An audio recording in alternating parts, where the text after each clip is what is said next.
Assalamualaikum warahmatullahi wabarakatuh. Halo para pemirsa yang terhormat, inilah perjalanan wisata religi kami menuju Masjid Soko Tunggal Baitussalam Desa Cikakak, Kabupaten Banyumas. Perjalanan dari kota Purbalingga tepat pukul 7.30 WIB ke arah jalur Purwokerto, Karanglewas, Cilongok, Aji Barang, Wangun kurang lebih 55 km. Cuaca hari ini cerah dan berawan. Izinkan perjalanan jauh ini kami singkat langsung menuju Masjid Kuno peninggalan Kyai Mustoleh. Inilah kita melewati underpass Jenderal Sudirman di Purwokerto. Sebelum berlanjut jangan lupa subscribe, like, comment, and share, dan nyalakan tombol notifikasi agar pemirsa dapat menyaksikan wisata religi masjid-masjid kuno dan penyebaran Islam masa lampau di Banyumas dan sekitarnya. Tepat pukul 9 WIB sampailah. Inilah wajah Masjid Soko Tunggal Baitussalam Desa Cikakak, Kabupaten Banyumas. Tampak dari sisi selatan dikelilingi hutan belantara dan bagian rumah penduduk serta ada makam Kyai Mustoleh. Di sebelah barat masjid dengan disambut oleh kera liar bergumul mendekat minta sedekah makan pisang dan kacang goreng. Aneh sekali, kera-kera itu takut sekali dengan ban luar sepeda motor bekas. Komandannya kera jantan menyambutku dan duduk mendekati aku sambil pegang lenganku, berucap terima kasih dalam bahasa hewan. Masjid Soko Tunggal Baitussalam Desa Cikakak, Kabupaten Banyumas dipandang dari luar nampak seperti bangunan rumah biasa. Setelah diizinkan masuk oleh marbot masjid, kami segera masuk masjid dan kami merasakan sambutan hawa mistis beraroma wangian khas. Kami sadar ini masuk di makom mukasafah harus dengan hakul basiroh atau cahaya ilahi untuk berjumpa dengan para waliullah dan kekasih Allah. Acara kami lanjutkan dengan sholat tahiyatul masjid, dilanjutkan baca Quran untuk mengisi waktu sambil menunggu waktu sholat Jumat tiba. Para pemirsa, perlu diketahui bahwa Masjid Soko Tunggal Baitussalam Desa Cikakak, Kabupaten Banyumas merupakan situs cagar budaya dengan nomor 11/02-BAS/51-TB/04 dengan Undang-Undang RI nomor 5 tahun 1992 dan PP nomor 10 tahun 1993. Desa ini merupakan desa adat dan sekaligus menjadi desa wisata. Sungguh indah dan menawan bahwa pada interior masjid dengan anyaman bambu digunakan sebagai partisi antara ruangan dan sebagai material plafon. Kolom utama Masjid Soko Tunggal Baitussalam terbuat dari kayu tanpa sambungan sama sekali yang berukuran 24 x 24 cm pada pangkalnya. Kolom masjid dihiasi dengan 4 buah sayap dan dipenuhi dengan ukiran bercorak tumbuhan. 4 buah sayap tersebut melambangkan papat kiblat 5 pancer atau 4 mata angin dan 1 pusat. Papat kiblat 5 pancer berarti manusia sebagai pancer dikelilingi 4 mata angin yang melambangkan api, angin, air, dan bumi. Soko Tunggal itu perlambang bahwa orang hidup ini seperti huruf alif, harus lurus dengan iman, Islam, dan ihsan. Sedangkan Soko Tunggal melambangkan jalan atau hati yang lurus menuju kepada Allah Subhanahu wa Ta'ala dengan syariat, tarekat, hakikat, dan makrifat.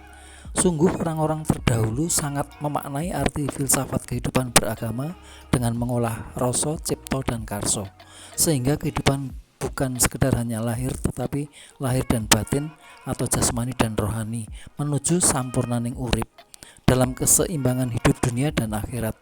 Papat kiblat 5 pancer ini sama dengan 4 nafsu pada manusia, yaitu alwamah, mutmainah, supiah, dan amarah. Keaslian yang masih terpelihara adalah ornamen di ruang utama, khususnya mimbar dan khotbah dan pengimaman. Ada 2 buah ukiran kayu yang bergambar nyala sinar matahari atau Surya Mandala yang melambangkan 2 pedoman umat Islam, yaitu Al-Quran dan hadis. Gambar seperti ini banyak ditemukan pada bangunan-bangunan kuno era Singosari dan Majapahit. Ornamen-ornamen yang terdapat pada masjid ini sangat kental dengan simbolisme nilai-nilai Islam yang bersinergi dengan adat istiadat Jawa.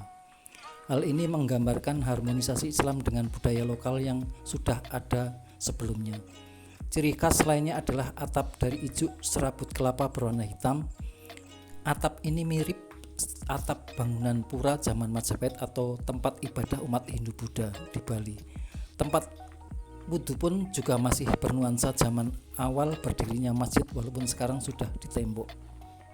Tradisi Jumatan yang unik, ketika selama kita menunggu salat Jumat dan setelah sholat Jumat, jemaah Masjid Soko Tunggal Baitulsalam berzikir dan bersolawat dengan nada seperti melantunkan kidung Jawa dengan campuran bahasa Arab dan Jawa. Dan ada yang melakukan sholat taubat untuk para leluhur, kata salah seorang jemaah yang kutanya. Sholatnya 2 rakaat ditutup salam. Itu pun berkali-kali sebanyak leluhur yang dimohonkan ampun. Imam dan muazin masjid tidak pakai peci atau kopiah, tetapi menggunakan udeng atau ikat kepala.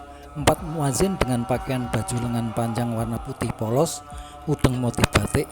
Keempat muazin mengumandangkan adzan secara bersamaan. Ibadah dilakukan tanpa alat pengeras suara, namun suara adzan pun lantang, nyaring, menggema, dan suasana serasa sejuk.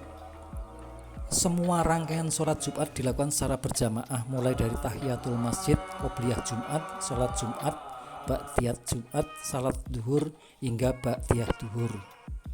Setiap tanggal 27 Rajab, Masjid Soko Tunggal Baitulsalam diadakan kerja bakti, penggantian jaro atau pagar bambu, dan pembersihan makam Kiai Mustoleh. Para pemirsa, mohon ampun jika kami tidak dapat meliput rangkaian sholat Jumat hingga akhir. Hal ini ada kesalahan teknis kamera di luar logika kita. Mari kita lanjutkan cerita tentang Masjid Tunggal Baitulsalam beserta pendirinya sambil mengelilingi area masjid serta makam Kiai Mustoleh. Para pemirsa yang terhormat, inilah sejarah Masjid Soko Tunggal Baitulsalam Desa Cikakak, Kabupaten Banyumas. Dari cerita masyarakat dan referensi para ahli sejarah serta informasi dari media massa, kami dapatkan tentang sejarah masjid tua ini sebagai berikut. Ada beberapa versi tentang sejarah Masjid Soko Tunggal Baitulsalam Desa Cikakak, Kabupaten Banyumas. Versi pertama oleh Muhammad Abdullah, terdapat angka 1288 yang terukir di tiang soko atau soko tunggal masjid ini. Jika benar 1288 merupakan tahun Masehi pembangunannya, maka masjid ini lebih tua dari Majapahit, kerajaan Hindu-Buddha terbesar di Nusantara. Majapahit didirikan oleh Raden Wijaya pada tahun 1293 Masehi sebagai kelanjutan dari kerajaan Singosari. Versi kedua menyatakan tahun 1288 Masehi sudah didirikan bangunan tempat peribadatan, tapi saat itu masih digunakan sebagai tempat ibadah umat Hindu. Baru pada 1522 ketika Islam masuk, dibawa oleh Kiai Haji Mustoleh ke Desa Cikakak. Bangunan itu beralih fungsi menjadi masjid.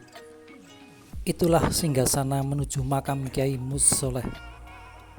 Menurut cerita turun-temurun dari masyarakat Desa Cikakak, masjid dibangun sebelum Demak Bintoro berdiri, bahwa Kesultanan Demak merupakan kerajaan Islam pertama di Jawa yang didirikan oleh seorang pangeran Majapahit bernama Raden Patah pada tahun 1475 Masehi. Adapun riwayat kerajaan Majapahit benar-benar runtuh pada tahun 1527 Masehi akibat serangan dari Kesultanan Demak di bawah kepemimpinan Sultan Trenggono tahun 1521 sampai 1546 Masehi. Sambil pulang, mari kita lanjutkan cerita ini.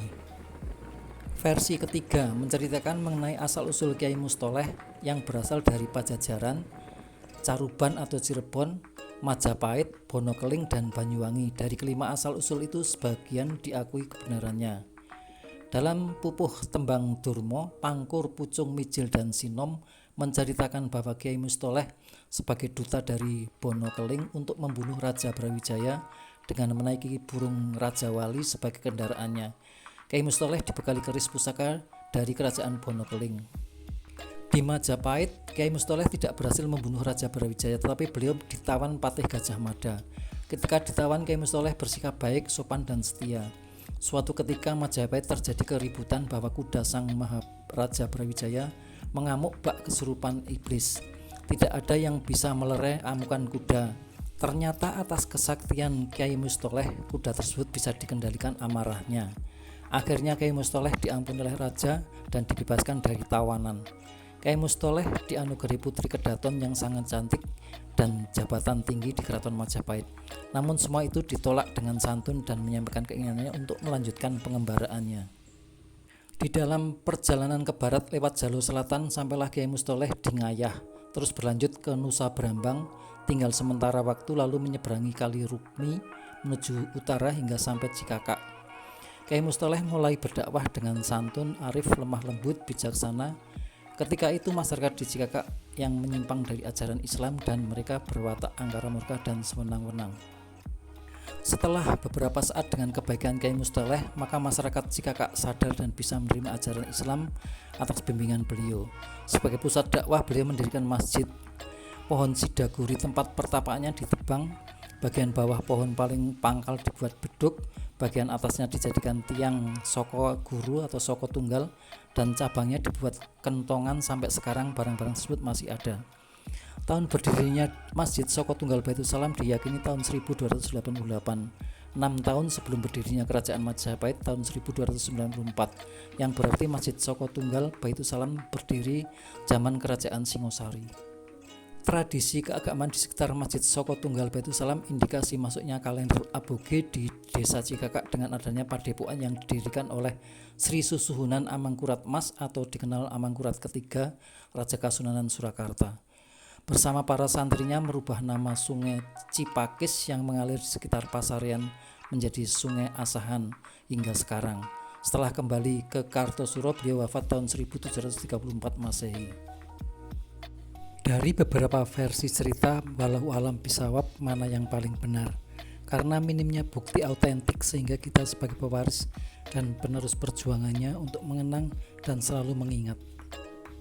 Demikian cerita ini kami sampaikan, semoga bermanfaat dan menambah wawasan kita. Jika ada tutur kata dan tata naskah yang tidak benar atau kurang sempurna, kami mohon maaf dengan niat hanya bermaksud untuk mendokumentasikan sejarah para leluhur agar kita sebagai generasi penerus bisa meneladani jasa dan perjuangan nenek moyang kita. Akhirul kalam billahi taufiq wal hidayah. Wassalamualaikum warahmatullahi wabarakatuh. Sampai jumpa kembali pada wisata religi berikutnya. Terima kasih.